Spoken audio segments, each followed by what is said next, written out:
Good morning. In the church I serve, we call it God's morning. And I know there are people watching online as well, wherever you are. I know it's 6 a.m. somewhere.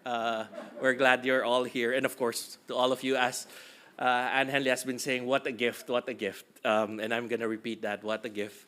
I'm also was reminded that this is one of alumni's favorite doing this thing, the testimony of our professors, of our faculty members. And I'm so excited about this too, because I get to introduce two people who have been such a blessing for me. One of my instructions is keep it short because they're going to talk about themselves anyway. But the first person is Dr. Lapsley. Has been a blessing in my life because my first class in seminary was in Old Testament right here in this room. Imagine that, a guy named Genesis having Old Testament as his first class. And one of the things that she reminded me of is whatever you do, however you do in your midterms, you will always be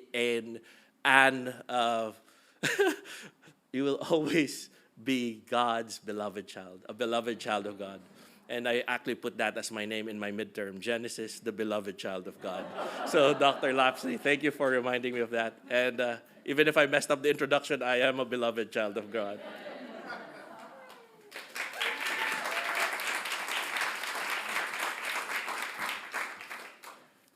Thank you, Genesis, and indeed you are a beloved child of God today and every day. It's wonderful to be here and see all of you, and also folks who are watching online. Delighted to have you as well. Thank you, Anne Henley, for asking me to tell a little bit of my story. A lot of discussion these days happens around trying to figure out how human animals are different from non-human animals. Lots of scientific and philosophical conversations around that. And one of the ways they appear to be different is that human animals narrate their lives. They tell the story of their lives. We don't actually know that Fox is not doing that, but from what we can infer, Fox is not out there telling this is my story to the other foxes. So, as part of that blessed rage for order that drives us to narrate our lives, I'm going to divide mine into 3 parts. So, part 1. In my 20s, I went to grad school in comparative literature. And I thought I was headed for a PhD in literature. And I knew I had some modest gifts for teaching. And I thought it would be 19th century novels. That's what I would teach. And it sounded like a pretty fabulous life. Still sounds like a pretty fabulous life. But at the same time, I was also coming to a young adult faith. I won't call it a mature faith. It wasn't quite that yet. But it was a more vibrant faith than I had had in my childhood. As part of that grad school experience in comparative literature, I went to Paris and studied at the École Normale Supérieure, which is a kind of undergrad / graduate school in Paris. And these vocational goals that I had were slowly over the course of that year kind of burned away. I had a fabulous experience. It sounds like it was a terrible experience. I had a fabulous experience in that school and in Paris, but what I saw there was the school was very competitive internally. So there were people who would come out of their oral exams and they would throw themselves on the ground weeping, and it was just a very intense kind of environment. And to me, seemed not very life-giving. I'm a little dense, but people weeping all over the grass does not appear to be life-giving. So right at that same time that I'm seeing that, I was attending the American Church in Paris that year. And there I found life. There was a clergy couple. They weren't PTS alums, but they're nice people anyway. And they had this ministry to students from all over the world that would come to that church kind of looking for a home in the middle of a city that wasn't their city. And that ministry was so vibrant, and those students, they were being fed in all kinds of ways there in that church. And I was one of them, but we were from everywhere, all 7 continents. Oh, I'm not sure about Antarctica, but anyway, at least 6 continents. And that was, here's that life-giving thing that is happening at the same time that I'm seeing this very intense academic life, which did not seem as appealing. So that year in Paris was a long, slow Damascus road for me. By the end, I really felt that God was calling me into a ministry. I looked at this clergy couple, and I want to be like them, right? Feeding people, metaphorically and literally. And I saw that the ministry, the church, that's what it does. It feeds people who are hungry. Part 2. My dad taught here at PTS before me, so I grew up here in Princeton, kind of on the campus. And I remember the day that I went to talk with him about my change of vocation. It was right here on Mercer Street, in our backyard. He was tending his tomatoes, which he loved. And I walked out to him and I said, Dad, I think I want to go to seminary. I think I want to be a minister. And he said, oh, Jack, there's no money in it. So I went anyway, of course. And the first half of seminary, I thought I would be a parish pastor. Again, I had the vision that I had from Paris. And then in my middler year, I did 2 things. One was my church field education placement, in which I learned that I neither enjoyed nor was particularly good at leading worship. Yeah. So, I was okay. Everybody told me my diction was great. But my friends were coming back from their field education experiences, and they were saying, oh my gosh, I wish I could lead worship more. And I wish I could preach more. I wish they would let me preach. I wish, all the things. And I was like, oh, yeah. No. I would rather have my organs removed than do more of that. So, discernment comes in many forms. But I did wonder, vocationally, I was having a little bit of I'm not sure it was a crisis. It was kind of okay, I thought I came here to do this one thing, and then that's maybe not the thing. Is God telling me something else? So that was one piece of middler year. And then the other thing that happened that year was that I was a teaching assistant for Hebrew for Dennis Olson. And that was a fabulous experience, not only because it was with Dennis Olson, which was number one reason it was fabulous, but also because I really loved it. The joy was there. And I wouldn't say I was perfect at it, but I was like, oh, I see how things are coming together here in terms of my own interests and the joy. In my first year of seminary, I, like some of you, I suspect, had read in what was then TH 101, I think it was, TH 101, we read Calvin's Institutes. Yeah. And I don't think we're doing that as intensely as we did at that time, but now. But in any case, this part leapt off the page to me. For Calvin, there are 4 offices within the church: pastors, elders, deacons, and doctors, which are teachers, right? Not real doctors, teachers.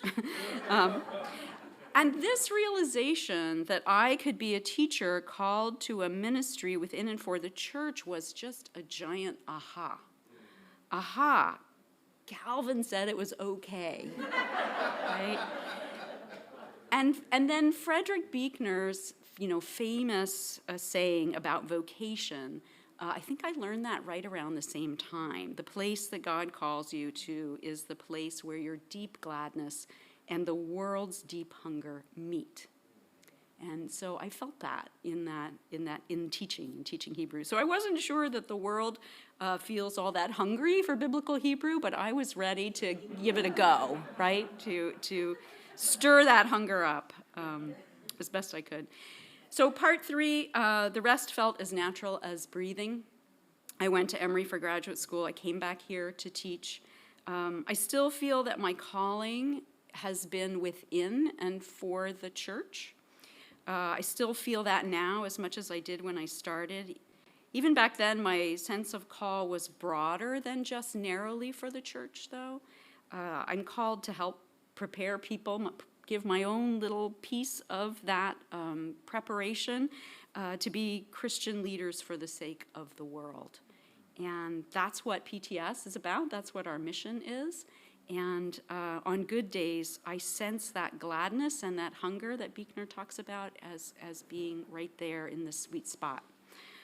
And those are on good days, and I feel blessed that most days are good days. So that's a little bit of my story. Thank you. Thank you, Dr. Lapsley, for that story. That's another reason to be grateful for Calvin, I guess. And our next speaker, if you were in breakfast today, Carlos, one of the students who shared his story, said he was a gem and a treasure. And I echo that. He was my professor in biblical theology. And I still remember that class wherein Dr. Olson encouraged us, use the Bible. You can use this God's holy word even in case studies. And that's been very helpful, especially when we have all these issues with sessions and all that. So without further ado, Dr. Dennis Olson.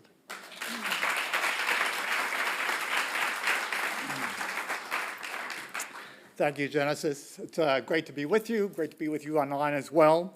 Professor Lapsley had 3 parts. I have 4 parts if I can get through them, but always one up, you know. That's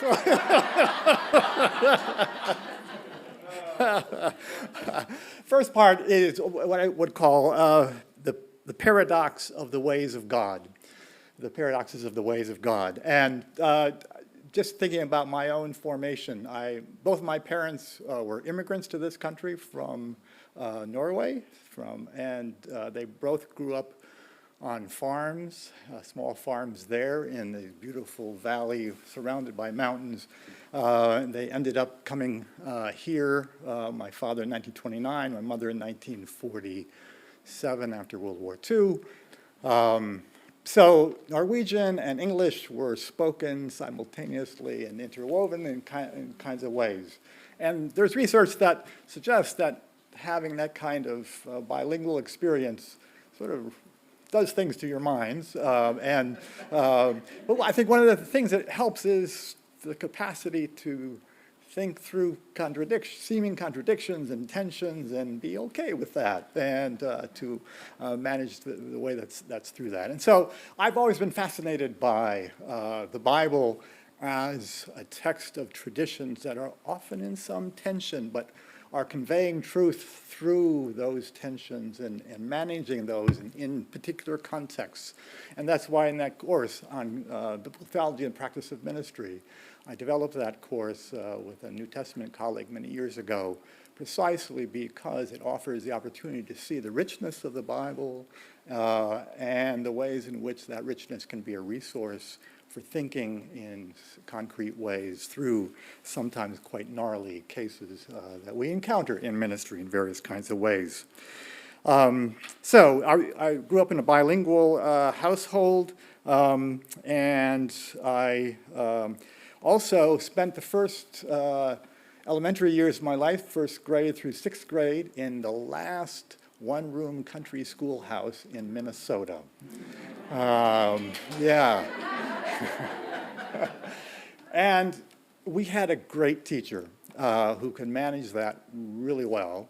But what was interesting was, as the teacher was, working with grade 6 If you're in grade 4, you're doing your homework and assign. When you're done with that, you can sort of listen on what's going on. Then you can go read a book. There was a kind of creativity and a kind of openness to being self-motivated to learn. And I love that kind of context. And so listening to what's there, but also doing my own work, reading, whatever, it was also a way to sort of, I think, help wire the brain in a certain way. In high school and the first 2 years in college, I was also on the debate team, competitive debate team, in which you had to go into, in a tournament on the weekends, and you had a topic, and you had to be prepared to take both sides, and you would be assigned in one round, you would be on the affirmative on the particular case, and the next round you'd be on the negative, and you'd have to argue as passionately and as persuasively as you could on both sides of that. And you also develop a sense of, what truth is, has sides to it and different kinds of aspects that if you focus on one, focus on the other, you maybe need to hold both of those together along the way. I was also a philosophy major as an undergraduate, and so that was also important. I had a mentor who was an atheist, and so we had very strong arguments, and but in a very kind and interesting way. But it was a great proving ground for thinking and reasoning together in that kind of way. And so the notion of the importance of dialogue, of sort of affirming the difference of traditions and the insights that come as we gather those and listen to other voices, whether it's in committees or sessions or communities or seminaries or whatever. And that's part of the reason I just love teaching here at Princeton Seminary, because of the diversity of the traditions of our students. And you take a text that we all share, the Bible, and we open up a passage and then begin to explore it together. We see new things because others bring their insights from their traditions along the way. For 11 years, I was also part of a program called Seminarians Interacting as a faculty advisor here, which brought together Jewish, Christian, and multiple different Christian traditions and Muslim traditions, students, seminarians, and we would visit each other's campus, attend classes, worship services at different campuses, and then in the spring we would gather for a week-long intensive conference and retreat together. And what rich kinds of dialogue that happened along the way. So ironically, the program ended because of 9/11. The office of the National Conference of what was Christians and Jews and then Community and Justice was headquartered in New York near that center, and so they ended that in that kind of way. But that sort of dialogue and paradox has been important to me along the way. It's been important to me also personally. My daughter married a Jewish man, and we have sort of fully embraced each other's families. We share holidays and with his Jewish family, my son-in-law's Jewish family, and ours, and we've become very close, and that's been very important to us. Our daughter and her husband attend an interesting religious community. It's an interfaith Jewish-Christian community. They have a Jewish rabbi and a Presbyterian pastor who are together, quite a unique and sort of fully embrace and practice both religions, and so our grandchildren are being involved in that. So our granddaughter also in DC, they have free daycare, and there was a charter school, public charter school in DC that was a Hebrew immersion school that they got into, and she spent 3 years immersed in Hebrew, which was delightful to my heart. So that's part of the paradoxes of the ways of God, and so Scripture encapsulates that in many kinds of ways, and the Old Testament in particular. I also often tell students the Old Testament is faith for the long haul, because it holds these tensions together and provides resources for the long haul, from the praise in the Psalms to the laments of the Psalms, and holds that all together in the same experience and the same book. A second, number two, I would say feet on the ground would be the phrase I would use: land, soil, food, farming. As I said, my parents were both immigrants. My father and mother both grew up on small farms in Norway. And my father came here at the age of 19 to this country, expecting to work a couple of years. He wanted to go back to school. But he came in 1929, which was not a great year for, advancing quickly into a high-paying job, and was just a farmhand and sort of just barely held on for those early years, and had to let that sort of whole dream go, and became simply a farmer. And so I grew up on a farm and worked with my father. It was a wonderful experience. It was a relatively small farm. It was, we would probably call an organic farm. We just didn't, it was sustainable. We had pigs, we had cattle. My mother had a cow that she milked every morning. She had chickens. She had a big garden. She was actually trained as a chef in Norway. So we had a great, talk about farm to table. It was right there. So I loved working on the farm and soil. I loved to garden still, and so ecology and creation, also part of the Old Testament. That's part of my interest in soul as well. And then in terms of my call to ministry, number three, it's really in some ways two-tiered. In some ways, it was fairly conventional. We were very involved in the church. My mother was my third grade Sunday school teacher, and she was tough. She was also not only a chef, but she was also a teacher back in Norway, and so she was rigorous. She made us memorize in third grade Psalm 23, and I've held that my whole life to this point as a sort of wonderful memory of that. So church was central to us, and I began to develop a real interest in the church, and joy in that as a young person. I remember on the farm, I would do the chores after school every day and feed cattle and hogs and corn or whatever, and then I would get up in the feed trough, and then I would start to preach to them. So, if you give people something to eat, they'll come, and then you can preach to them. So I didn't think of anything. It was just fun to do, but there was something that was brewing there along the way. I was part of a great youth group in high school, and a great youth pastor who was a mentor, and so I began to feel a call to ministry at that point, and then went to seminary and discovered the Old Testament. In college, I had a great Old Testament professor who opened me up to the Old Testament and all of its riches, particularly excited by the book of Ecclesiastes, vanity of vanities, all of vanities, and but all this race for great fame or great riches. That's not where happiness is. Joy simply in eating, drinking, and enjoying one's loved ones and friends. That simple joy. That seemed to speak to me at that time. And also the other book was the Song of Songs, the Song of Solomon. And there was erotic love poetry in the Bible. I never knew that, and damn, that's good. So that attracted me as well.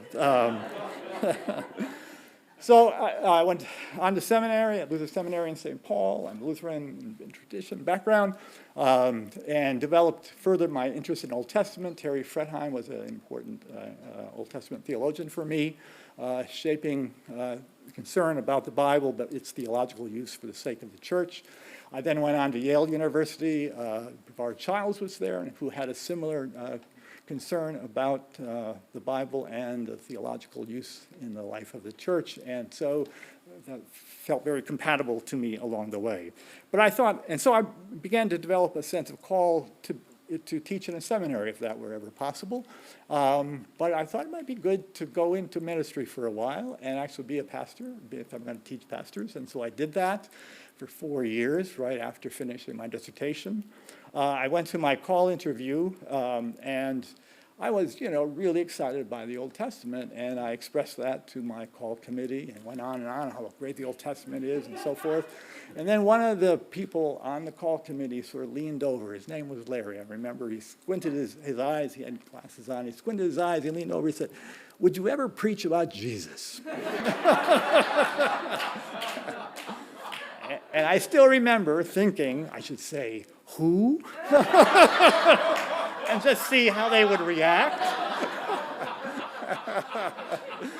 But I restrained myself. But as it turned out, Larry would have loved that if I had said that along the way. So that was my call to ministry. About 2 years into that ministry, we were visiting my parents, and my mother and father sat down with me and said, "We want to tell you the rest of your call story."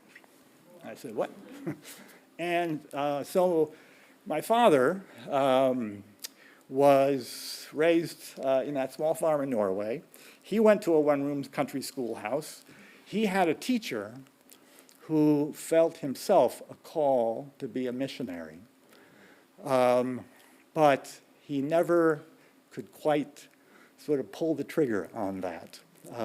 He loved Norway, but he was very bright, gifted, and when my father appeared early on, he knew this young man was gifted. My father was already reading before he got to school, so his own father was an avid reader, and so this teacher really mentored him and allowed him to read his own library of books. My father would go to church every Sunday in part because they had a library of books, that he would bring a sack of books back to church and then take another one every week. And he was an avid reader, loved learning along the way.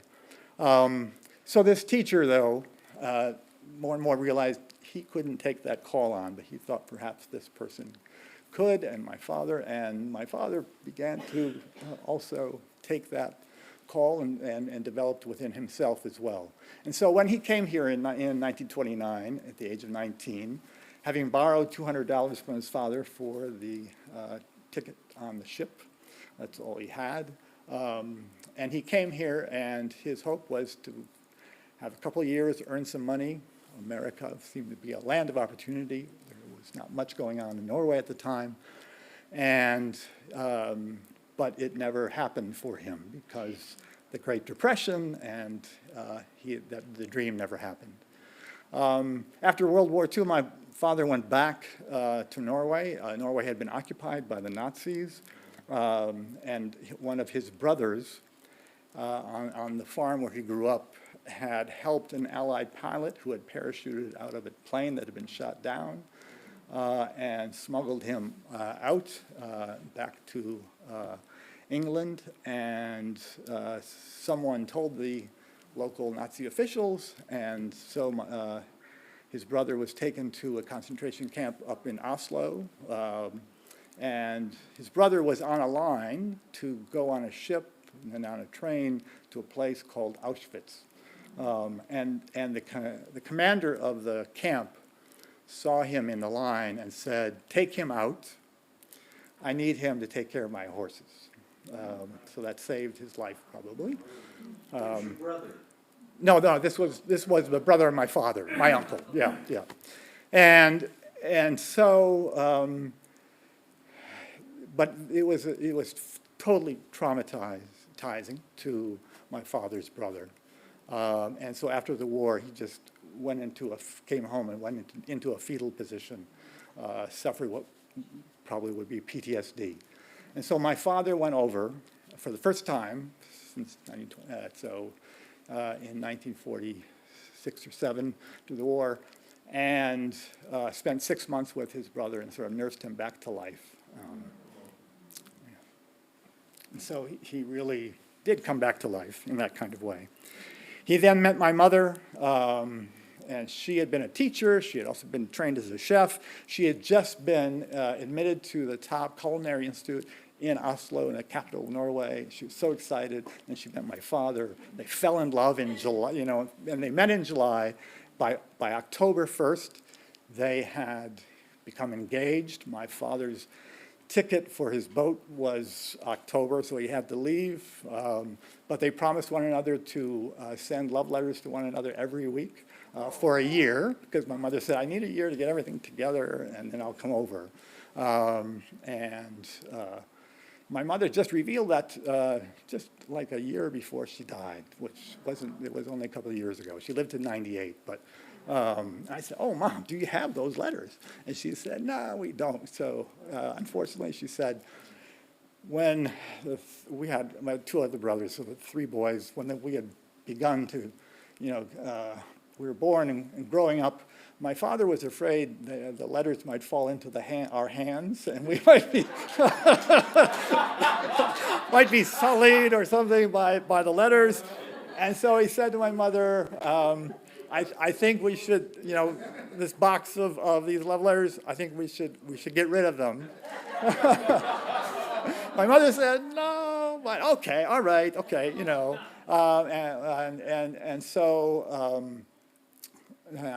And my mother said she resolved it for herself because she said that they knew they loved each other, and now they had these three boys and one family, and that was enough. So let's let go of that. So they took it out in the backyard in a barrel, and they dumped them into the barrel, and they set fire to them. Sort of a ritual, right? It's interesting. But before they did that, they read through every letter. They sat down in a room and read through every letter. So, anyway, so what does this have to do with my vocation?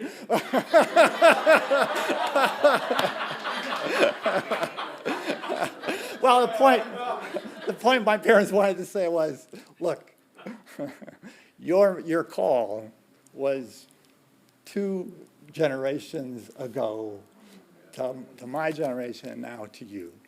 But our parents always said to us, you only do what you want to do in terms of the 3 boys, what vocation we wanted to take. They never, ever mentioned that you should be a pastor or whatever.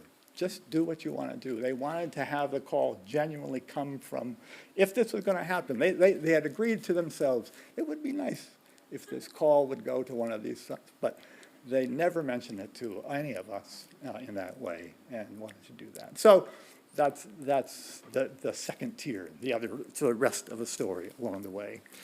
And then just one fourth word, just because I said there were 4 parts, but so is hospitality. For my parents, they were known for their hospitality, and that was at the core of who they were, and they welcomed what the community might think the least of these, those who were alone. Because my father himself had experienced that loneliness as a 19, 20-year-old. Christmas Eves were really important in his Scandinavian experience, and he had to spend Christmas Eves alone. And one year he just went into town, bought himself a tie, had it put into a gift package, took it home, opened it up, and that was his celebration. So he never wanted that to happen, if he could, for other people. And so they always welcomed strangers, strange people into our home.